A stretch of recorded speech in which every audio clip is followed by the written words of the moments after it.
ఈ మధ్యలో శివ ఎవరో కూడా నాకు ఐడియా లేదు. నాతోనైతే అన్న అన్న అని చెప్పి మంచిగానే చాట్ చేసేది. ఉమ్. ఇంతవరకు కూడా నాతో ఇట్లుంది, బ్యాడ్ ఉంది, ఇంట్లో ఇట్లా అవుతుంది అని ఏం చెప్పలేదు. అంజలికి 2 పెళ్ళిళ్ళు అయినాయి. ఇప్పుడు ఎవరైతే చంపేసిందో పెద్ద కూతురు, ఆమె మొదటి భర్త బిడ్డ అని చెప్పేసి కూడా చెప్తున్నారు. వచ్చింది మాస బయటకు వచ్చింది ఇప్పుడు ఆ మాటలు, అంత ముందు రాలా. ఏం మాట్లాడుతున్నావే? మా ఇంటికి వచ్చింది, మా ఫంక్షన్కి వచ్చింది, వస్తుందమ్మా. ఫ్రెండ్స్ అన్నాక వస్తారా? ఫ్రెండా, గర్ల్ ఫ్రెండా, అక్కనా, చెల్లెనా, నీతో చదువుకునేదా అని అడగవా? ఓ తల్లిగా నీకు బాధ్యత లేదా మరి? వాళ్ళ అమ్మమ్మ ఎవరైతే ఉన్నారో అమ్మమ్మ, ఆమె కూడా ఇంటికి వచ్చి పెళ్లి గురించి మాట్లాడింది అనే ఒక ఇది కూడా ఉంది, దాంట్లో ఉంది. దాని గురించి క్లారిటీ ఇవ్వండి. యాక్చువల్గా అయితే నాతో చాట్ ఏం చేసిందంటే మా మమ్మీ ఒప్పుకుంది. మొన్న నైట్ వచ్చిండంట, ఈ ఇన్సిడెంట్ కాకముందుకు 18వ తారీఖు నైట్ వస్తే ఈ రాత్రి ఎక్కడ పోతావని పండబెట్టిందంట.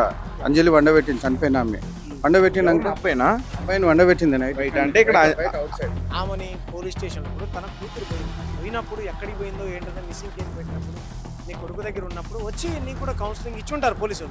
అది కడుపులో పెట్టుకొని ఆమె చచ్చిపోయింది. వెల్కమ్ టు రెడ్ టీవీ, నేను మీ తేజ.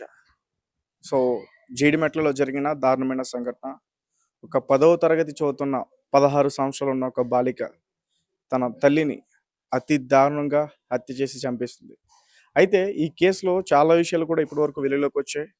అంటే ఎవరైతే ఆ అమ్మాయి ప్రేమించిందో ఆ బాయ్ ఫ్రెండ్ శివ అనే వ్యక్తి కోసం ఇదంతా కూడా చేసిందా, లేకపోతే ఇతర వేరే కారణాలు ఏమైనా ఉన్నాయా, ప్రతి విషయాన్ని గురించి కూడా మనం క్షుణ్ణంగా తెలుసుకునేందుకు ప్రయత్నిద్దాం.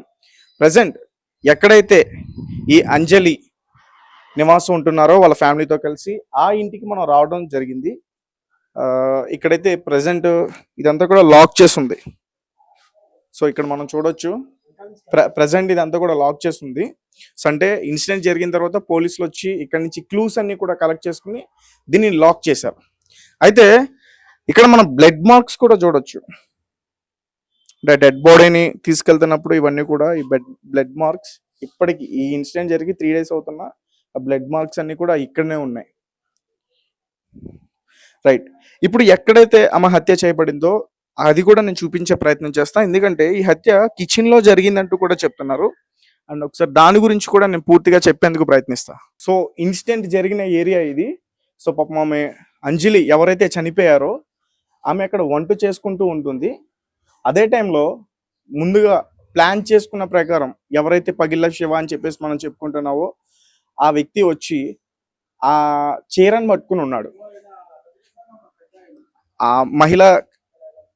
ఆ మహిళకి ఊపిరాడకుండా ఒక చీర అనేది ఆమె పీకపై కప్పేసి ఆమెను పట్టుకుని ఉన్నాడు. ఈలోపు తమ కుమార్తె ఒక సుత్తి తీసుకుని వచ్చి ఆ తలపై బలంగా కొట్టిందంటూ కూడా చెప్తున్నారు. ఒకసారి ఇక్కడి నుంచి క్లియర్ గా మనకి కనిపించట్లేదు, నేను రెండో విండో దగ్గరికి తీసుకెళ్లే ప్రయత్నం చేస్తా ఒకసారి. సో ఇప్పటికీ కూడా ఏదైతే హ్యామర్ సుత్తితో దాడి చేస్తుందో అవన్నీ కూడా ఇక్కడ క్లియర్ గా అయితే ఉన్నాయి. పోలీసులు కూడా ఇంకా వాటిని స్వాధీనం చేసుకోకపోవడం మాత్రం కొంచెం ఆశ్చర్యంగా కనిపిస్తూ ఉంది. సో ఒకసారి మనం చూడొచ్చు, మనం ఏదైతే ఇందాక చెప్పుకున్నామో ఆ మహిళని ఆ శివ అనే వ్యక్తి వచ్చిన తర్వాత చీరతో ఆమెకి ఊపిరాడకుండా ముసుకేసేయడం, దాని తర్వాత వారి వెంట తెచ్చుకున్న ఒక సుత్తి దాంతో తీసుకుని బలంగా నెత్తి మీద కొట్టారు. కొట్టిన తర్వాత ఇద్దరు కూడా ఇక్కడి నుంచి పారిపోయారు అనే వార్త అయితే వింటున్నాం, కానీ అది అవాస్తవం. వాళ్ళిద్దరు కూడా పారిపోలేదు, మొత్తం వరకు కూడా వాళ్ళు ఇక్కడే ఉన్నారు. ఒకసారి పిన్ టు పిన్ నేను ఒకసారి ఎక్స్ప్లెయిన్ చేసే ప్రయత్నం చేస్తాను. ఇప్పుడు ఎవరైతే 10వ తరగతి చదువుతుందో ఆ బాలిక వాళ్ళ సొంత తల్లిని అతి కిరాతకంగా దారుణంగా హత్య చేసిందో ఆ సీన్ ఎక్కడైతే జరిగిందో ఆ సిచ్యువేషన్ మొత్తం కూడా ఇప్పుడు నేను మీకు చూపించే ప్రయత్నం చేశాను. అయితే వాళ్ళకి ఇంట్లో విభేదాలు ఉన్నాయి, ఎప్పటి నుంచో కూడా విభేదాలు ఉన్నాయి. ముఖ్యంగా ఎవరైతే ఇప్పుడు చనిపోయారో అంజలి, ఆమెకి 2 పెళ్ళిళ్ళు అయినాయి. ఇప్పుడు ఎవరైతే ఆమెను హత్య చేసిందో కూతురు, ఆమె మొదటి భర్త కుమార్తె. సో ఈమె 2వ పెళ్లి కూడా చేసుకుంది. సో అతను కూడా ఒక యాక్సిడెంట్ లో చనిపోయారు, అంటే ఇద్దరు కూడా చనిపోయారు. మొదటి భర్త గురించి పూర్తి విషయాలు అయితే కూడా ఇంకా బయటికి వెళ్ళలోకి రాలేదు, అతను బ్రతుకున్నాడా చనిపోయారా అని ఏంటి అనేది. కానీ ఇక్కడ స్థానికులు మాత్రం చనిపోయారని చెప్తున్నారు. దాని తర్వాతే ఈమె 2వ పెళ్లి చేసుకుంది. ఇప్పుడు ఎవరైతే మీడియాలో నా కళ్ళెదుటే జరిగింది, నా కళ్ళ ముందే నా తల్లిని దారుణంగా చంపేసింది మా అక్క, అలాగే తనతో పాటు వచ్చిన అతని బాయ్ ఫ్రెండ్ అని చెప్తుందో ఆమె 2వ భర్త కుమార్తె. అంటే ఇక్కడ మనం క్లియర్ గా అర్థం చేసుకోవచ్చు, తల్లి వేరే పెళ్లి చేసుకోవడం, దాని తర్వాత వీళ్ళ మధ్య ఏ ఒక్క విభేదాలు వచ్చి అండ్ ఇంతకుముందు 7వ తరగతి 8వ తరగతి చదువుతున్నప్పుడు కూడా ఒక పోలీస్ స్టేషన్కి వెళ్ళి ఈమె కంప్లైంట్ కూడా ఇవ్వడానికి రెడీ అయ్యింది తన తల్లి పైన. అంటే అప్పుడు రెండో భర్త ఉన్నారు కాబట్టి వాళ్ళ మధ్య ఖచ్చితంగా కుటుంబానికి సంబంధించిన విషయాలన్నీ కూడా ఏమైనా విభేదాలు వచ్చి ఉండొచ్చు.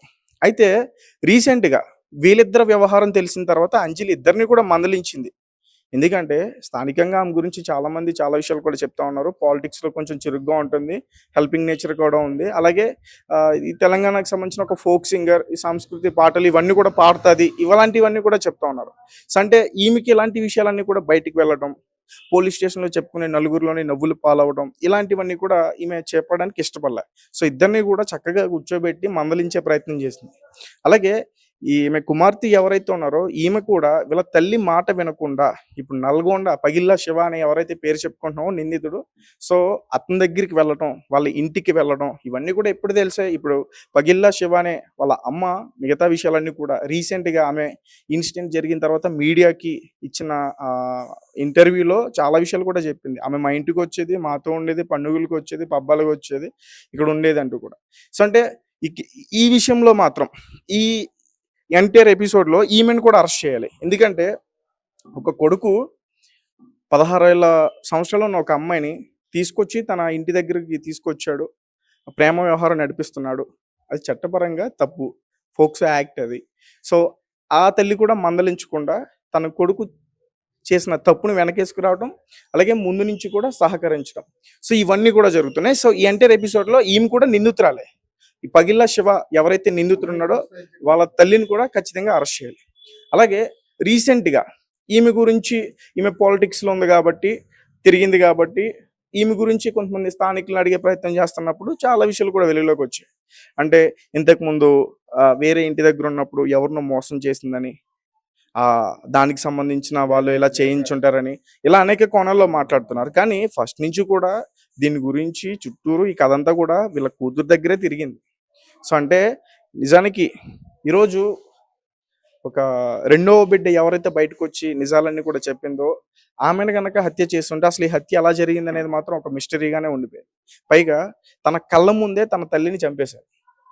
సో వీళ్ళు మందలించిన తర్వాత గొడవలు జరుగుతున్నాయి, తల్లితో గొడవ పడుతుంది, అతను కూడా ఫోన్లో మాట్లాడుతున్నాడు. దాదాపు 8 నెలల నుంచి కూడా ఇన్స్టాగ్రామ్లో పరిచయం. తర్వాత అది ప్రేమ వ్యవహారంగా మారింది. ఇద్దరు కూడా ఇంట్లో నుంచి లేచిపోవడానికి ప్రయత్నించారు. ఒకరోజు ఇంట్లో నుంచి తీసుకెళ్ళిపోయాడు. తర్వాత వీళ్ళ తల్లి పోలీస్ స్టేషన్లో కంప్లైంట్ ఇచ్చింది. దాని తర్వాత వాళ్ళిద్దరిని కూడా తీసుకొచ్చే ప్రయత్నం చేశారు. అండ్ పోలీసుల యొక్క నిర్లక్ష్యం కూడా ఇక్కడ పూర్తిగా కనిపించింది. ఒక 16 సంవత్సరాలు ఉన్న ఒక అమ్మాయిని మేజర్ అయిన వ్యక్తి అలా తీసుకెళ్ళిపోవడం అది నేరం. సో అతని మీద ఏదైనా యాక్షన్ తీసుకుని ఉంటే ఈరోజు ఇక్కడ ఒక మనిషి ప్రాణాలు పోయి ఉండేవి కాదు. వాళ్ళు కౌన్సిలింగ్ ఇవ్వడానికి ట్రై చేశారు, మందలించడానికి ప్రయత్నం చేశారు. దాని తర్వాత ఈమె పోలీసులు చెప్పిన తర్వాత ఇక్కడికి వచ్చేసింది, హ్యాపీగా ఇంటికి వచ్చింది, వీళ్ళ తల్లితోనే ఉంది. అండ్ వీళ్ళిద్దరికి గొడవలు జరుగుతూనే ఉన్నాయి. ఎందుకంటే వీళ్ళకి ఒక పక్క ఈ ప్రేమ వ్యవహారం కావచ్చు, ఇంతకు ముందు వీళ్ళ ఫ్యామిలీలో జరిగిన ఒక ఇన్సిడెంట్ కావచ్చు, ఇప్పుడు మనం మొదటి భర్త రెండో భర్త ఏదైతే చెప్పుకుంటున్నామో ఆ ఇన్సిడెంట్ కావచ్చు. ఎందుకంటే ఈ కుమార్తె ఈ 10వ తరగతి చదువుతున్న ఈ బాలిక మొదటి భర్త కుమార్తె కావడం. సో ఆ రకంగా వాళ్ళిద్దరికీ కూడా గొడవలు జరుగుతున్నాయి. తర్వాత ఈ గొడవలు అన్నీ జరిగిన 3 రోజుల తర్వాత అతన్ని ఇక్కడికి పిలిపించారు. సో ఇప్పుడు తన తల్లిని పూర్తిగా అంతం చేయాలి, తన అడ్డుని తొలగించుకోవాలి. అంటే ఏం చేయాలన్నా, ఏ పని చేయాలన్నా సరే ఈమె అడ్డు వస్తుంది. కాబట్టి ఈమెను ఏదో రకంగా చంపేయాలని చెప్పేసి శివ ప్లాన్ కాదు. ఇప్పుడు బాయ్ ఫ్రెండ్ ఎవరైతే మనం మాట్లాడుకుంటున్నామో అతని ప్లాన్ కాదు, లేదంటే అతని తమ్ముడు ఇంకొక వ్యక్తి యశ్వంత్ అతని ప్లాన్ కూడా కాదు. ఇదంతా కూడా కూతురు ప్లానే. తనకి తల్లి మీద కక్ష ఉంది. అంటే రెండో పెళ్లి చేసుకున్న తర్వాత నన్ను బాగా చూసుకోలేదు, నన్ను పట్టించుకోలేదు, నన్ను హింసించిందనే ఒక ఇది మైండ్లో పెట్టేసుకుంది. సో దానివల్ల ఈ రకంగా పాల్పడిందని చెప్పుకోవచ్చు. అండ్ వాళ్ళ చిన్నపిల్ల ఎవరైతే ఉన్నారో ఆమె స్కూల్కి వెళ్ళింది, అప్పుడే ఇంటికి వచ్చింది.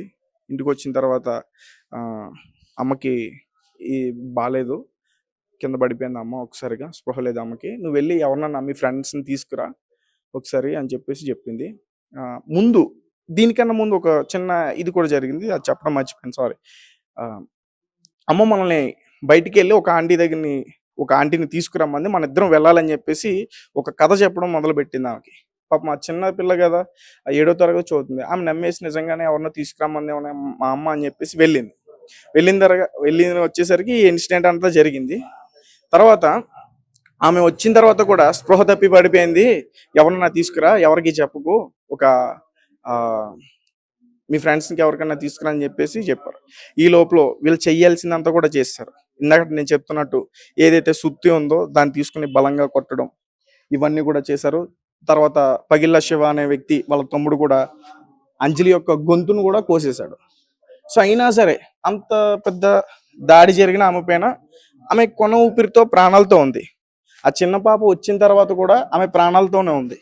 అయినా సరే కనీసం నా సొంత తల్లి అనే కనికరం లేకుండా బ్రతుకున్న ఆమెని తన చెల్లెల ముందే కొట్టి కొట్టి చంపేశారు. అప్పటికి ఆమె ఏడుస్తూ అమ్మ అమ్మ అని ఏడుస్తూ ఆమెను బ్రతికించడానికి పాపం ఆ చిన్నపిల్ల ఆ కాళ్ళు చేతులు రుద్దటం ఇవన్నీ కూడా చేసింది. అయినప్పటికీ కూడా నువ్వు ఎంత ఇది చేసినా ఆమె బ్రతకదు, ఆమె చనిపోయింది, ఆమె లేవదంటూ కూడా ఆమెకి చెప్పేసింది. అండ్ ధైర్యంగా ఇక్కడే ఉండిపోయారు. ఆ శివ అనేతను పారిపోయేందుకు ప్రయత్నించాడు. సో దీనికి సంబంధించి ఇక్కడ కొంతమంది స్థానికులు ఉన్నారు, వాళ్ళతో కూడా మాట్లాడే ప్రయత్నం చేద్దాం. సార్ చెప్పండి, ఏం చెప్పాలనుకుంటున్నారు? నేను ఇక్కడ కొద్లాపూర్ నియోజకవర్గం ఇన్ఛార్జిని, నేను రజక సంఘం. ఆమె మా క్యాస్టే. ఏంటంటే చాకలి ఐలమ్మ మనవరాలని చెప్పుకుంటది. అంటే ఆమె అక్కడ సంబంధించిన ఆమె కాదు, అయినా కానీ చెప్పుకుంటది గొప్పలు. నేను ఆమె చాకలి ఐలమ్మ మనవరాలని మా దోబిఘట్లో ఇక్కడ సూరారంలో గిట్లా చాకలి ఐలమ్మ వర్ధంతి కార్యక్రమంలో గిట్లా ఎన్నోసార్లు వచ్చి దండలు వేయడం, పాటలు పాడడం, నివాళులు అర్పించడం అన్ని జరిపింది. ఒకసారి మా సెకండ్ భర్తతో గిట్లా కలవతి నగర్లో గొడవ జరిగితే గిట్లా నేనే పోయి నేను అతను మందలించిన, నువ్వు తాగి ఆమెను అంజలిని ఎందుకు ఇట్లా కొడుతున్నావు, హింసిస్తున్నావు అంటే, నేను గౌడ్సు, నేను ఇట్లా అది ఇదని తాగి నిశలో మాట్లాడిండు. ఇక నేను అక్కడికి ఆయనని మంచితనంతో చెప్పిన. ఆ తర్వాత 2 నెలలకి ఆయన యాక్సిడెంట్లో బాచిపల్లి చచ్చిపోయింది, లారీ కింద పడి. ఇలా సెకండ్ హస్బెండ్. అయితే ఫస్ట్ భర్తకు ఆమెకు ఈమె పుట్టింది. సెకండ్ భర్తకు చిన్న అమ్మాయి పుట్టింది. ఈమె 2-3 సార్లు నా దగ్గర గిట్లా కార్లో వచ్చి ఐలమ్మ ప్రోగ్రాంలో గిట్లా అన్ని ఒంటి మామిడి దగ్గర చాకల ఐలమ్మ ప్రోగ్రాంలో ఏదైతే చాకల ఐలమ్మ మనవాడు రామచంద్ర ఈ మధ్య 4 నెలల కింద చనిపోయిండు. వాళ్ళంతా పెద్ద ప్రోగ్రామ్ గిట్లా అంజలి వచ్చింది, పాట పాడింది, ఆట ఆడింది, అన్ని బాగా చేసింది. అప్పుడు ఎమ్మెల్సీ బసవరాజ్ సారయ్య గారు గిట్లా వచ్చారు. చాలా పెద్ద ఎత్తున ఈ పార్టీలో కూడా చాలా చురుగ్గా ఉండేదంటగా. ఇప్పుడు మొన్నటి వరకు బీఆర్ఎస్ గవర్నమెంట్ వివేకన్న తోని బాగా యాక్టివ్ గా ఉంటుండే. ఇక ప్రభుత్వం పోయిన తర్వాత మన శ్రీశైలం అన్నతోని, మళ్ళీ కొల్లని హనుమంత్ రెడ్డితోని, ఇక్కడ లీడర్లతో తిరిగేది బాగా, మహిళా మండలితోని తిరిగి. ఈ మధ్యనే ఆమె మళ్ళా ఇక్కడ వచ్చేసి కిరాయికి వచ్చేసి మళ్ళీ అసలు అన్న మళ్ళీ ఇట్లా నాకు జరుగుతుంది, నల్గొండ పోయినా ఇట్లా నా బిడ్డ ఎంట తగులుతుండో, ఇట్లా పారిపోయింది అమ్మాయి, మళ్ళీ ఏదో కూర్చొని మాట్లాడతాం, వీళ్ళు ఇద్దరు పెద్దగా అయినాక, మేయర్లు అయినాక, చదువుకొని ఒక భవిష్యత్తుకు వచ్చినాక మాట్లాడి ఏదన్నా వాళ్ళకు ఇష్టపడితే పెళ్లి చేద్దామని ఒక మాట గిట్లా నాతో మాట్లాడలేదు, ఒక మాట గిట్లా ఎవరితో చెప్పుకోలేదు ఈమె. అయితే ఇక్కడ వచ్చిన తర్వాత ఇట్లా వాళ్ళు రెక్కి నిర్వహించే ప్లాన్ చేసుకొని ఆమెను ఇంతకుముందే చంపడానికి ప్రయత్నం చేసిరంట. ఒక 4 రోజుల కింద ఎక్కడ కొంచెం సెట్టింగ్ కాలేదు, ఇది ఎక్కడ సెట్టింగ్ కాలేదు. లేదంటే ఏదన్నా బయటికి తీసుకెళ్లి చంపేసి ఎక్కడన్నా మూల ప్రాంతాల్లో పడేసేవాళ్ళు. మొన్న నైట్ వచ్చిండంట, ఈ ఇన్సిడెంట్ కాకముందుకు 18వ తారీఖు నైట్ వస్తే రాత్రి ఎక్కడ పోతావని పండబెట్టిందంట. అంజలి వండబెట్టింది, చనిపోయిన ఆమె. పండబెట్టినాక అబ్బాయిని వండబెట్టింది నైట్. అంటే ఇక్కడ అవుట్ సైడ్, రైట్, ఇక్కడ బయట పడుకోబెట్టింది, బయట అవుట్ సైడ్ బండబెట్టింది. ఎందుకంటే ఈ చీకట్లు ఎక్కడ పోతాడు, ఇట్లా అమ్మాయి మీద ఇట్లా అక్కడ ఒప్పుకొని వచ్చిందంట అంజలి నాకు. ఎందుకంటే నేను ఇక్కడ నిన్న జాతీయ మీడియా వస్తే నిన్న మాట్లాడిన, నేను కొద్లాపూర్ నియోజకవర్గం ఇన్ఛార్జ్ రజక సంఘం కాబట్టి నిన్న జాతీయ మీడియా వచ్చి ఇక్కడ వచ్చి నన్ను పిలిచి మాట్లాడారు. నేను చెప్పిన అన్ని విషయాలు, ఈమె చాకలి ఐలమ్మ మనవరాలు కాదు, కానీ చెప్పుకుంటుంది. నేను గిట్లా మనవడని చెప్పుకుంటా, ఎందుకంటే ఆమె మా కులస్త్రాలు, పోరాట యోధురాలు కాబట్టి మేము చెప్పుకుంటాం గొప్ప. ఎపిసోడ్ లో అంటే దీనికి సంబంధించిన దాంట్లో ఈ ఇష్యూని కాస్త డైవర్ట్ చేసే ప్రయత్నం చేయకండి దయచేసి. ఎందుకంటే ఇది ఒక తల్లి కూతుర్లకి మధ్య జరిగిన ఒక వివాదంగానే మనం చూడాలి. ఒక చిన్న వయసులో తన తల్లిని హత్య చేసిన ఏదైతే ఇన్సిడెంట్ ఉందో మనం దాని గురించి మాత్రమే మాట్లాడదాం. ఏం లేదు, ఆమె గురించి మేము వేరు మాట్లాడతలేము. ఆమె చాకలి ఐలమ్మ మనవరాలు అని చెప్పుకున్నా నాకు పెద్దగా అది బాధపడేది ఏం లేదు. ఇప్పుడు ఆమెనే వెళ్ళిపోయింది. ఇప్పుడు ఏంటంటే ఆమె ఇంకా భవిష్యత్తు బతికేది ఉండే, ఇంకా పిల్లలకు ఎంతో చేసేది ఉండే. చిన్న వయసున్న పిల్లలు ఇట్లా ఈ పరిస్థితికి వచ్చేసి వాళ్ళ అమ్మని ఇట్లా ఏదో పొరపాట్లు చేసి ఇప్పుడు జీవితం నాశనం చేసుకుంటారు. కానీ చెయ్యొద్దు ఇట్లా. మళ్ళీ అంజలికి ఇట్లా చనిపోయింది, నేను వేరే మాట్లాడతలేను. కానీ ఎక్కడైతే నల్గొండ పోయిందో ఆమెతోని అన్నదంట, నేను పెళ్లి చేస్తా, వాళ్ళు మేజర్‌లు అయినంక వాళ్ళు కొంచెం ఒక 5 సంవత్సరాల కల్లా చదువుకొని ఇంటర్మీడియేట్ చదువుకొని 10థ్ పాస్ అయినంక ఇంటర్మీడియేట్ చదువుకొని డిగ్రీ గిట్లా చేసినంక వాళ్ళు ఒక స్టేజ్‌కొచ్చినంక అప్పటికల్లా వాళ్ళు ఒకళ్ళొకళ్ళు ఇష్టపడితే పెళ్లి గిట్లా చేద్దామని పెద్దలు అక్కడ నిర్ణయించి గిట్లా పంపించేసిరంట కౌన్సెలింగ్ ఇచ్చేసి. ఇక్కడ వచ్చినంక గిట్లా వాళ్ళు పోలీస్ స్టేషన్‌కి గిట్లా అన్నారంట, కొద్ది రోజుల తర్వాత గిట్లా ఒకళ్ళనొకళ్ళని మనము ఒకళ్ళని అందరినీ మనము మంచిగా సెట్టింగ్ చేద్దాం ఒక 5 సంవత్సరాల తర్వాత అని. అంటే ఈ లోపే ఇవన్నీ పరిస్థితులన్నీ సార్, ఇట్లా.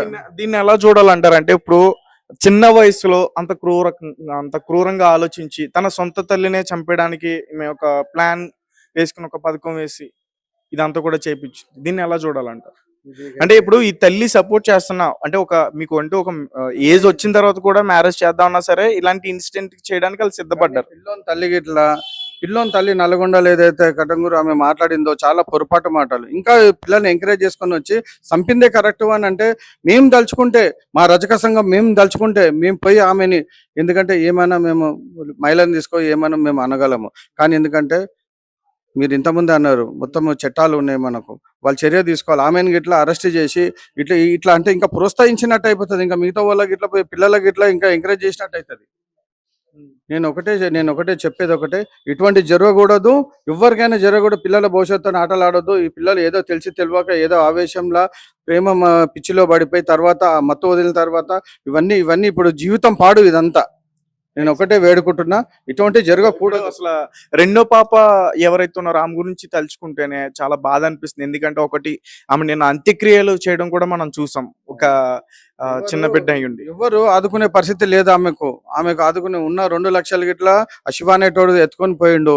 ఇంకా బంగారం తీసుకొని పోయిండు. సెకండ్ టైంలో కమ్మలి గిట్లా తీసుకొని పోయిండు. మొత్తం అన్ని చాలా చాలా చేసిండు. మేము ఒకటే అంటున్నాం, ఇప్పుడు అక్కడ గిట్లా నిన్న అంత్యక్రియలు జరిగిన కాడ గిట్లా ఆమె దగ్గర రూపాయి లేదు పాపం. ఇప్పుడు అంతా అక్కడ ఎవరైతే ఉన్నారో అక్కడ ఇప్పుడు ఉద్యమకారులు ఎవరైతే గజ్జగట్టి పాటలు పాడేటోళ్ళు వాళ్ళే 10,000 పోగు చేసి నిన్న సాగు చేసిర్రు. ఇప్పుడు ఇంకా పిల్లకు ఆధారం ఏంది? చిన్న పాపకు ఆధారం ఏంది? పెద్ద పాప అంటే కక్ష గట్టి చేసింది అన్నట్టు జరిగింది. ఇప్పుడు చిన్న పాప, ఇప్పుడు వాళ్ళు అక్క అన్నా కానీ నువ్వు వేరైనా పుట్టినవని ఇట్లా ఎప్పుడు తోసిపడేదంట. ఆమె నిర్లక్ష్యంగా చూసేదంట, ఏదో చంపిన అమ్మాయి. ఇప్పుడు ఏదైతే చిన్న అమ్మాయి ఉందా, ఇప్పుడు ఆమెకు అందరు కలిసి ఆదుకొని ఏదన్నా చదివిపించి, ఇప్పుడు ఏదైతే గద్దరన్న బిడ్డ వెన్నెల గిట్లా మనం చెప్పింది ఏమనంటే, ఇప్పుడు ఆమెను మేము దత్తత తీసుకుంటాము, ఆమె చదివిపిస్తామని అందరు పెద్ద మనసుతో చేసుకొని అందరు చెయ్యాలి. నేను ఇంకొకటి ఏంటంటే అన్నకు కృష్ణమాదిగ అన్న గిట్లా చెప్తున్నా, ఆమె ఎస్సీ ఎస్టీ బీసీ ఐక్యవేదిక అని ఒకట వెనక సపోర్ట్ లేకున్నా కానీ ఒక ఉద్యమకారులాగా నడిపించింది. ఇవాళ చనిపోయింది కాబట్టి ఆమె గురించి వేరే రకంగా మాట్లాడకూడదు ఎవరు. ఆమె ఆ పిల్లని ఆదుకొని ఆమెని మళ్ళా అంజలి ఒక స్ఫూర్తిని ముందు తీసుకురావాలని మేమంతా రజక సంఘం నుంచి మేమంతా నివాళులు అర్పిస్తున్నాం. ఆమె థ్యాంక్ యూ సో మచ్. నమస్తే అన్న, మీ పేరు? హలీం. సో అంటే ఇంతకు ముందు ఎవరైతే ఇప్పుడు చనిపోయారో అంజలి ఇక్కడ ఈ షానగర్ లోనే ఉండేదంట కదా? ఇది కలవత్నలో ఉండేది. అప్పుడు ఇక్కడ ఉన్నప్పుడు ఎలా ఉండేది ఆమె? వ్యక్తిపరంగా మంచి వ్యక్తి ఆమె. కాంగ్రెస్ పార్టీలో తిరిగేది, అందరిని కలుపుకి వెళ్ళిపోయేది. మా వరకు అంతవరకు నాకు తెలుసు. ఇద్దరు కూతుర్లు కదా, మీరు చూసారు ఇక్కడ ఎప్పుడైనా? మాకు తెలుసు, అది అంతవరకే. గవర్నమెంట్ పెద్ద కూతురుతో ఎప్పుడైనా మాట్లాడడం లేదు. గవర్నమెంట్ కూడా చదువుకునేది. అది జరిగిన విషయం. అయితే ఇప్పుడు అంజలి చనిపోయింది కదా, తెలుసా మీకు? ఇన్సిడెంట్ గురించి తెలుసా? తెలుసు. ఎలా అనిపించింది అది వినగానే? అసలు చాలా బాధ అనిపించింది ఆ విషయంలో. వ్యక్తిపరంగా మంచి వ్యక్తి చనిపోయిందంటే ఆమె ఏదైనా మనకి ఎందుకు ఏ పార్టీలో తిరిగినా ఆ పార్టీ తిండి కాంగ్రెస్ పార్టీలోనే. అందరికీ కొంచెం బాధపడ్డా అంతే. ఇక్కడ మంచిగానే అందరితో మంచిగానే ఉంది. ఉన్నని చెప్పు మంచిగానే బతికింది, మంచిగానే ఉంది. ఇప్పుడు అంజలికి 2 పెళ్ళిళ్ళే అని చెప్పేసి అంటున్నారు, అది నిజమేనా? ఏమో తెలియదు అన్నది. నేను ఆంధ్ర వాడిని, ఆమె తెలంగాణ ఆమె, అంతవరకు తెలుసు. కానీ లేదంటే అంజలికి 2 పెళ్ళిళ్ళు అయినాయి. ఇప్పుడు ఎవరైతే చంపేసిందో పెద్ద కూతురు, ఆమె మొదటి భర్త బిడ్డ అని చెప్పేసి కూడా చెప్తున్నారు. వచ్చింది బయటకు వచ్చింది ఇప్పుడు ఆ మాటలు. అంత ముందు రాలా. ఇద్దరు ఆమె కూతురు అనుకున్నాం తప్ప, కానీ ఇప్పుడు చనిపోయిన తర్వాత ఇప్పుడు వస్తున్నాయి ఆ మాటలు. అంత మించి మనకి తెలియదు ఏముంది. ఇక్కడ ఈ ఏరియాలో ఉన్నప్పుడు రెండో భర్తతో ఆమె నివసించేదంట, నిజమేనా? లేదు, యాక్సిడెంట్ చనిపోయిన ఆయనతోటే ఉండేది. రెండో భర్త ఆయనగా అంత మించి మనకేం తెలిసింది. ఇప్పుడు చిన్న కూతురు ఎవరైతే ఉందో ఆమె రెండో భర్తకు సంబంధించిన కూతురు అంతే. మనకి అంతవరకు తెలియదు. కానీ రాత్రి కూడా సాకలాయిలమ్మ ముద్దు కాదని కొంతమంది చెప్తున్నారు. రిలేషన్ ఉంటే ఉండొచ్చు కానీ ఆ వారసురాలు కాదంటున్నారు. ఓకే. అంటే దూర బంధువా? ఇబ్బంది అవుతుందని చెప్తున్నారు. అంటే ఇక్కడ అంజలి ఎలా ఉండేది మీరు చూసినప్పుడు నార్మల్‌గా? మామూలుగా ఉండేదబ్బా. పార్టీ ఆఫీస్కి వచ్చేది, పార్టీ ఆఫీస్ మాట్లాడేది, పోలింగ్ బూత్లు అన్ని తీసుకునేది, ఒక నడిపింది పార్టీ పరంగా. ఆమె ఎంతవరకు చేయాలో అంతవరకు చేసుకుంది అంతే. ఏ పార్టీలో? కాంగ్రెస్ పార్టీలో ఉండేదాన్ని ఇప్పుడు ఈ రేవంత్ రెడ్డి గారు వచ్చిన ఫస్ట్ నుంచి కూడా. హ్మ్. కాంగ్రెస్ పార్టీ ఆమె. ఓకే. అది. సో ఇక్కడ అంటే ఆ కాంగ్రెస్ పార్టీలో తిరుగుతూ కూడా అందరికి మంచి సహాయక అడిగేది చర్యలు ఉన్నాయి. కావాలా, మీకు వచ్చిన రేషన్ వస్తున్నాయా, లేదా ఆధార్ కార్డు లేవా, రేషన్ కార్డు, బియ్యం కార్డు లేదా అని అడిగేది. కొంతమంది చేసి పెట్టేది వ్యక్తిపరంగా అయితే. సో అంటే చంపేయడం వెనకాల ఏదైనా రీజన్ ఉందా అంటారా? తెలదబ్బా. అది మాకు తెలదది. వ్యక్తిపరంగా బాధపడ్డాం అంతే. మాకు కూడా కాంగ్రెస్ వాళ్ళు కొంతమంది కాంగ్రెస్ వాళ్ళు ఫోన్ చేసి అంజలి చచ్చిపోయిందంటే మరి నాకు కూడా తెలియదు. ఎందుకు చనిపోయింది అని అంటే చచ్చిపోయి మనిషి కాదు అది. ఇలా ఇన్సిడెంట్ జరిగితే తెలదు కదా ఇది. అది ధైర్యవంతం. ముందు మీరు ఏదైనా ఆత్మహత్య చేసుకుని చనిపోయింది అనుకున్నారా? లేదు. ఆయన నాకు ఫోన్ చేసినా కూడా కూతురే చేసింది ఇలాగా. సలీం భాయ్ ఇది పర్సన్. తర్వాత పోలీస్ స్టేషన్కి వెళ్ళాం కానీ ఇంకా వెనక్కి వచ్చేసాం. ఏం చేస్తాం, మనం చేసేది ఏమీ లేదు అక్కడ. ఈ అంజలిని హత్య చేయడంలో కీలకంగా మారిన వ్యక్తి 19 సంవత్సరాలు ఉన్న పగిళ్ళ శివ. వాళ్ళ తల్లి ఇష్టానుసారంగా మాట్లాడుతుంది. అంటే ఒక కన్న కొడుకు అంత హత్య చేశాడు, ఒక ప్రాణాలను తీసేశాడు. కనీసం దాని గురించి ఆమె ఆలోచించకుండా మా కొడుకు చేసింది కరెక్టే, అంజలిని అలా చేయడమే కరెక్ట్ అంటూ కూడా బెయిల్ ఇచ్చి మేము బయటికి తీసుకొస్తామంటూ కూడా ఆమె మాట్లాడే ప్రయత్నం చేస్తుంది. అండ్ దీనికి సంబంధించి ఆమె పైన కూడా కేసు నమోదు చేయాలంటూ కూడా చాలా మంది మాట్లాడడం జరుగుతుంది. ప్రస్తుతం మనతో పాటు మాట్లాడడానికి ఒక వ్యక్తి ఉన్నారు, ఆయనతో మాట్లాడదాం. సార్ చెప్పండి, అంటే ఇప్పుడు ఆ తల్లికి కనీసం బాధ లేకుండా తన కొడుకు చేసిన దాన్ని సమర్థించడం ఎంతవరకు కరెక్ట్ అంటారు? అండ్ మీరు కూడా కేసు పెట్టడానికి ప్రయత్నిస్తున్నారు అంటారు. ఆల్రెడీ కంప్లైంట్ లెటర్ ఇచ్చాము మేము. సంబంధిత జీడిమెట్ల పిఎస్లో సిఐ గారికి చెప్పాము. మేము చట్టపరమైనటువంటి చర్యలు తీసుకుంటామని చెప్పారు. నేను ఏమంటున్నానంటే ఆమెని పోలీస్ స్టేషన్లో ఇప్పుడు తన కూతురు పోయినప్పుడు ఎక్కడికి పోయిందో ఏంటనే మిస్సింగ్ కేసు పెట్టినప్పుడు నీ కొడుకు దగ్గర ఉన్నప్పుడు వచ్చి నీకు కూడా కౌన్సిలింగ్ ఇచ్చి ఉంటారు పోలీసు వాళ్ళు. అది కడుపులో పెట్టుకొని ఆమె చచ్చిపోయింది. ఆమె డెడ్ బాడీ ఇంకా కాటికి కూడా వెళ్ళక ముందే నువ్వు ఆమె అప్పుడు కరెక్ట్ అని చేయడం వల్ల ఎంతవరకు కరెక్ట్? కాబట్టి ఆమె మాట్లాడినటువంటి మాటలు సమాజాన్ని ఎంతో అంటే ఆమె కనపడితే దీన్ని కూడా కొట్టాలి అనేటువంటి కామెంట్స్ చేస్తా ఉన్నారు జనాలు. సో మేమేమంటున్నాం అంటే చదువుకున్నటువంటి వ్యక్తులుగా, అమ్మ నీకు తెలియకపోతే తెలుసుకో. నీ ఇంట్లో ఒక బిడ్డ ఉంటేనో లేకపోతే నీ ఇంట్లో పిల్లల ఈ విధంగా చేసి ఉంటే నీకు తెలిసేది ఆ బాధ. ఇప్పుడు అదే నీ కన్న కొడుకే నిన్ను ఈ విధంగా చంపి ఉన్నాడు అనుకో, నువ్వు ఎంత బాధపడేదానివి? అరే ఒక పక్కన ఆమెకు అంజలికి భర్త లేడు, ఓకేనా, ఓ కన్న బిడ్డనే ఈ విధంగా తనని చంపేసింది అని సమాజం మొత్తం శోక సంద్రంలో ముంగి అంత దుఃఖిస్తా ఉంటే ఆమెను చంపుడు కరెక్టే అని చేసే ఇటువంటి స్టేట్మెంట్లు చేస్తే దీంట్లో నీ భాగమే ఉందా అనేటువంటి అనుమానాలు కూడా సమాజం నుంచి వస్తాయి. ఇప్పుడు ఆమె చెప్తుంది కదా, నేను నా కొడుకు బెయిల్ ఇచ్చుకొని కొన్ని రోజుల తర్వాత బయట తెచ్చుకుంటాను. ఆమె బెయిల్ ఏమన్నా జడ్జి గారు ఏమో చుట్టమా కాదు కదా, జడ్జి గారు లేకపోతే పోలీసు చుట్టమేం కాదు కదా. చట్టం తన పని తను చేసుకొని పోతుంది. ఎవరు హత్య చేశారు, వాళ్ళ పాప చేసిందా, శివగాడు చేశాడా, శివ వాళ్ళ తమ్ముడు చేశారా, వీళ్ళ అమ్మ హస్తం ఏమైనా ఉందా అని చక్కగా పోలీసు డిపార్ట్మెంట్ల పైన మాకు నమ్మకం ఉన్నది. ఇన్వెస్టిగేషన్ చేస్తారు వాళ్ళు. తగిన అంటే ఏమంటారు, చట్టం ఏ పని చేయాలో పని చేస్తుంది. కోర్టు ఎటువంటి శిక్ష వేసినా వాళ్ళ ఆ శిక్షకు 100% జైలుకి బొక్కలోకి పోవాల్సిందే. కానీ వీళ్ళ అమ్మాయి ఏమో సొంతగా నా కొడుకుని నేను తీసుకుంటాను చంపుడు కరెక్టే అని నువ్వు మీడియా ముందుకు వచ్చి ఇష్టం వచ్చినట్టు మాట్లాడి మీలాంటి కొన్ని ఛానల్స్ మళ్ళీ పోయినాక నాకేం తెలియదు, నాకు గుర్తులేదు అనేటువంటి, నాకు మతి స్థీమతం అనేటువంటి చెప్పుకొని సమర్థించుకునేటువంటి ప్రయత్నం చేస్తా ఉంది. కాబట్టి నేను నోరు అదుపులో పెట్టుకొని శివాని పైన కూడా ఇప్పుడు పోక్సో యాక్ట్ కింద కేసు కూడా నమోదు చేసే అవకాశం ఉంది. అండ్ ఈమె కూడా చెప్తుంది కదా వాళ్ళ ఇంటికి తీసుకెళ్లాడు ఆ విషయం కూడా తనకు తెలుసు.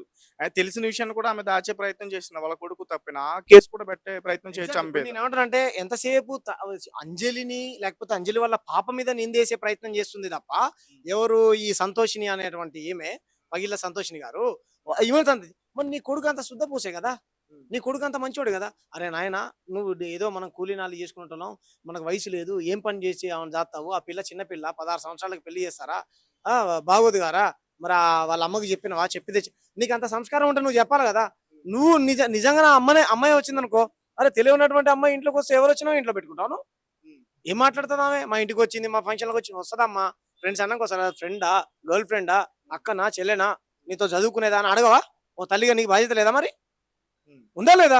కాబట్టి నువ్వు నీ కొడుకుని కాపాడుకోవడం కోసం అంజలి మీదనో ఇంకోళ్ళ మీదనో నిందేస్తా అంటే ఊరుకునడానికి ఎవరు లేరు కదా బ్రదర్. స్వతగా మాకు 15 ఏళ్ళ నుంచి తెలుసు. మాతో పాటు అనేక ప్రజా ఉద్యమాలలో పాల్గొంది, మాతో పాటలు పాడింది. ఏదైనా సామాజిక ఇన్సిడెంట్ జరిగినప్పుడు రోడ్లెక్కి మాతో పాటు ధర్నాలలో పాల్గొనేది. మీకు ఏమంటారు అనేక కలకత్తాలో ఒక నర్సు చనిపోతే రోడ్డెక్కి మాతో పాటు పాల్గొన్నది. అనేక ఉద్యమాలలో పాల్గొన్నది. సాగలైలో మనవరాలని నేనని గర్వంగా చెప్పుకుంటది. అటువంటి వ్యక్తి మీద నువ్వు నిందేయడం కరెక్ట్ కాదు. తన భర్త యాక్సిడెంట్లో చనిపోవచ్చు. కాయో కష్టం చేసో తన పిల్లల్ని పెంచి పెద్ద చేసుకొని చదివించుకుంటుంది. ప్రయోజకులు చేసుకుందాం అనుకున్నది. అటువంటి ఆమె మీద చచ్చిపోయినాక కూడా అరే ఆమె ఇంకా కాటికి కూడా పోలేదు అప్పుడే నువ్వు ఇటువంటి కామెంట్ చేస్తే ఏమన్నట్టు. కాబట్టి మేము సిఏ గారికి జీడిమెంట సిఏ గారికి చెప్పాం. ఆయన మా ముందే మీకు అంజలి పరిచయం ఉందా సార్ మొదటి నుంచి? మాకు అందరికీ తెలుసు. వీళ్ళ పిల్లలతో కూడా మీరు అంటే మాట్లాడారు? 2-3 సార్లు పిల్లల్ని కూడా తీసుకొని ర్యాలీలోకి వచ్చింది. అనేక మీటింగ్లకు వచ్చేది. 2-3 సార్లు వచ్చింది తప్ప నేను వాళ్ళ పిల్లలతో ఎప్పుడు మాట్లాడలేదు. ఇప్పుడు అంజలి గారి గురించి కూడా ఒక న్యూస్ ఇప్పుడు బయట ఇది అవుతుంది. అంటే ఈమె 2 పెళ్లిలు చేసుకుని ఉంది. మొదటి భర్తకి సంబంధించిన కుమార్తె ఈ హత్య చేయడానికి ముందుకు వచ్చింది. కుటుంబానికి సంబంధించిన కలహాలు కూడా ఇందులో ఉన్నాయంటూ కూడా చెప్తున్నారు. లేదు తప్పు బ్రదర్. ఇప్పుడు ఆమె తెలిసి చెల్లిని చిన్న పిల్ల. తండ్రిని అంజలి చంపలేదండి. మీరు బాగా గుర్తుపెట్టుకోండి. మొదటి భర్త తండ్రిని ఎవరైతే ఉన్నారో ఆయన చంపలే. ఆయన అనారోగ్య కారణంగానో లేదా తన పర్సనల్ ఏదో వేరే విషయాల వల్ల తనంతట తను చనిపోయాడు అంతే. పైగా ఆయన ఆత్మహత్య చేసుకున్నాడు. మొదటి భర్త అయితే చనిపోయాడు. పక్క చనిపోయాడు ఆయన. లేడని మాకైతే అంజలి చెప్పేది. రెండో భర్త కూడా మొన్న రీసెంట్ గా యాక్సిడెంట్ అయ్యి బాచుపల్లి దగ్గర చనిపోయాడు. ఆ రోజు రెండో భర్త కుమార్తె ఇప్పుడు ఎవరైతే ఇక్కడ సీన్ అంతా జరిగిందో, ఇన్సిడెంట్ జరిగిందో దాని గురించి బయట చెప్పి, అలాగే వాళ్ళ అమ్మగారికి అంత్యక్రియలన్నీ కూడా పూర్తి చేసిన ఆమె రెండో భర్త కూతురు. అవును రెండో భర్త కూతురే. ఇద్దరిని కన్న పిల్లలా చూసుకునేది బ్రదర్. అటువంటి ఆమె దగ్గర ఎటువంటి తేడాలు ఏం లేదు. ఓకేనా. ఆమె అని ఈమెని అలా ఏం చూసేది కాదు. ఈ పిల్ల ఏందనంటే ఇప్పుడు నీకు తెలిసి తెలియని వయసులో ఎక్కడో ఇన్స్టాగ్రామ్ లో పరిచయం అయినతో 2 రోజులు పోతేనే కన్న తల్లి నిన్ను తనకి ఎంత ప్రేమ ఉంటది. కోప్పడే ఓ మాట నింది అనుకో, కోప్పడే ఓ మాట తిట్టింది అనుకో, మనం అయితే మన పిల్లల్ని కొట్టమా తిట్టమా? మంచి కోసమే కొడతాం కదా, మంచి కోసమే తిడతాం కదా కదా. కాబట్టి ఇది కరెక్ట్ కాదు బ్రదర్. అన్న అంటే ఇప్పుడు ఏదైతే జరిగిందో ఇన్సిడెంట్ లో పోలీసుల యొక్క నిర్లక్ష్యం కూడా కనిపిస్తా ఉందని చెప్తున్నారు. నిజమంటారా? అంటే అంజలి తన పాప వెళ్ళినప్పుడు ఎవరైనా సరే తల్లి సహజంగా కన్న కూతురు మిస్ అయినప్పుడు కంప్లైంట్ చేస్తారు కదా బ్రదర్. నీకో నాకు బిడ్డలు తప్పుగా అనుకోకండి మీరు. ఎవరికో కన్న బిడ్డలు ఉంటే మా బిడ్డలే చేసిందని ఊరిలోకి చెప్పుకోం కదా. సంబంధిత పోలీస్ స్టేషన్కి వెళ్ళి కంప్లైంట్ ఇచ్చిన మాట వాస్తవం. వాడిని కూడా పిలిపించి పోలీసులు ఇవ్వాల్సినటువంటి స్టైల్లో కౌన్సిలింగ్ ఇస్తే గనక వాడు ఇంటికి వచ్చి మరి చంపిపోయేటోడా అనేది ప్రజల నుంచి వస్తున్నటువంటి వాదన. సో ఇవ్వాల్సినటువంటి స్టైల్లో వానికి కౌన్సిలింగ్ ఇచ్చి వానికి బుద్ధి చెప్పి వాడిని భయపెట్టి ఉంటే గనక వాడు మళ్ళీ ఇంటికి వచ్చి సుత్త తీసుకొని చంపిపోయేటోడు కాదు. మరి అది పోలీసుల లక్ష్యంగానే భావించారు. ఫైనల్ గా దీని గురించి ఏం చెప్పాలనుకుంటారు? నేను ఒకటే బ్రదర్, ఇన్స్టాగ్రామ్లలోనో ఫేస్బుక్లలోనో పరిచయమైనటువంటి వ్యక్తుల్ని ప్రేమ అనుకొని కన్న తల్లిదండ్రుల్ని చంపడం అనేది ఎంత మూర్ఖత్వం. ఎన్నో నవమాసాలు పెంచి పెద్ద చేసి పాలిచ్చి చదివించి ప్రయోజకుల్ని చేయాలనుకునేటువంటి తల్లిదండ్రుల్ని ఎవడో ముఖం తెలియనటువంటి 8 ఏళ్ల పరిచయం అయినటువంటి వ్యక్తిని నువ్వు ప్రేమించి వాడి కోసం కన్న తల్లిని చంపినావనంటే ఎంత దుర్మార్గమైనది. ఎన్ని చూస్తున్నాం రోజు మనం.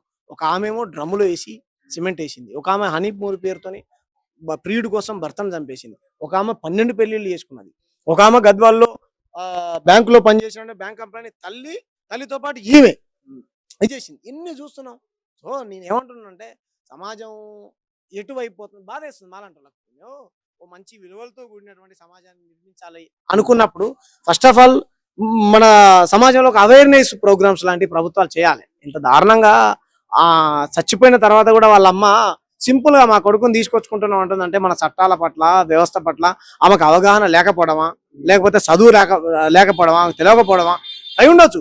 చదువు రాని వాళ్ళందరూ ఏమంటారు ఇన్రెస్పెక్ట్ గా ఉంటారని నా ఉద్దేశం కాదు. కానీ ఇంత ధైర్యంగా సమాజం మొత్తం నేను దుఃఖంలో మునిగిపోతే చంపడం కరెక్టే, మా కొడుకులు ఆమెను అట్టనే చంపాలి అనేటువంటి రీతిలో మళ్ళీ ఆమె నవ్వుకుంటూ మాట్లాడుతుంది. ఇంత కూడా బాధ లేదు. అరే మా వాళ్ళు చేసిన తప్పే అనేటువంటి ఇది కూడా లేదు. వెనకేసుకొస్తుంది, సమర్థిస్తుంది. ఎలా చెప్పు? కాబట్టి మేమేమంటున్నాం అంటే ఆమె పైన కూడా చట్టపరమైనటువంటి చర్యలు తీసుకోవాలి, కౌన్సిలింగ్ ఉండాలి. ఇటువంటి తప్పులు దయచేసి యువత గాని యువకులు గాని మీరు ఎవరు కూడా చేయకుండా ఉండండి. Thank you so much. తను చదువుకుంటున్న స్కూల్ దగ్గరికి అయితే ఇప్పుడు రావడం జరిగింది. ఇక్కడ ప్రెసెంట్ మనం అక్కడ ఉన్నాం. వీళ్ళ టీచర్స్తో మాట్లాడేందుకు కూడా నేను ప్రయత్నించాను, కానీ వాళ్ళు ఎవరు కూడా మాట్లాడడానికి ఇష్టపడట్లేదు. ఎందుకంటే మిగతా ఉన్న స్టూడెంట్స్ అందరూ కూడా భయపడే అవకాశం ఉంటుంది. సో దీని గురించి అవాయిడ్ చేయండి, మాట్లాడలేము అని చెప్పేసి వాళ్ళు చెప్పారు. అయితే తేజస్విని వాళ్ళ ఇంటికి దగ్గర ఉన్న ఒక వ్యక్తితో కూడా అన్న అంటూ ఒక బ్రదర్ లాగా ఫీల్ అయ్యి ఒక మెసేజ్లు కూడా చేసింది ఆమె. ముఖ్యంగా ఈ పగిళ్ళ శివ గురించి ఆ మెసేజెస్ అన్ని కూడా నేను చూసే ప్రయత్నం చేశా. సో అందులో ఏంటంటే తేజస్విని ఆ అబ్బాయికి, నేను అబ్బాయి పేరు చెప్పే ప్రయత్నం చేయను, ఎందుకంటే దీనివల్ల వేరే వాళ్ళకి ఇబ్బంది కలిగే అవకాశం ఉండకూడదు అని చాలా మంది ఫీల్ అవుతారు కూడా, అనవసరంగా మమ్మల్ని లాగారు కానీ ఆ అబ్బాయి చెప్పే ప్రయత్నం ఏంటంటే, అబ్బాయి నాకు వివరించింది ఏంటంటే వాళ్ళ తల్లి యొక్క తప్పు కూడా ఇందులో ఉంది అనేది ఆ అబ్బాయి చెప్పడం కదా. ఆ మెసేజ్ లో కూడా నేను చూసా. ఆ మెసేజ్ లో తన తల్లి పర్మిషన్ తీసుకుని ఆ అబ్బాయితో బయటికి వెళ్తున్న ఎవ్రీథింగ్ ఆ అబ్బాయితో ఆమె చెప్పే ప్రయత్నం చేసింది. ఒకసారి మీరు స్క్రీన్ పైన చూసే ప్రయత్నం చేయండి. ఆ అబ్బాయి దగ్గర నుంచి అవన్నీ కూడా తీసుకునే ప్రయత్నం చేశా. సో అన్న అంటూ చాలా మంచిగానే ఉండేది, బట్ ఇలాంటి ఒక సిచ్యువేషన్ వస్తుందని ఎవరు కూడా అనుకోలేదని చెప్పేసి అన్నారు. ఆ అబ్బాయి ఎక్కడే ఉన్నాడు, ఒకసారి మాట్లాడదాం. బ్రదర్, అంటే ఎలా ఉండేది తేజస్విని మీతో ఈ పగిళ్ళ శివ గురించితో గానీ ఆ విషయాల గురించి? యాక్చువల్‌గా శివ ఎవరో నాకు ఐడియా లేదు. నాతోనైతే మంచినే అన్న అని కూడా బానే చాట్ చేసేది. ఈ మధ్యలో శివ ఎవరో కూడా నాకు ఐడియా లేదు. నాతోనైతే అన్న అని చెప్పి మంచిగానే చాట్ చేసేది. ఇంతవరకు కూడా నాతో ఇట్లుంది, బ్యాడ్ ఉంది, ఇంట్లో ఇట్లా అయితుంది అని ఏం చెప్పలేదు. బట్ ఏమైంది, వాళ్ళ ఇంట్లో అంటే ప్రాబ్లమ్స్.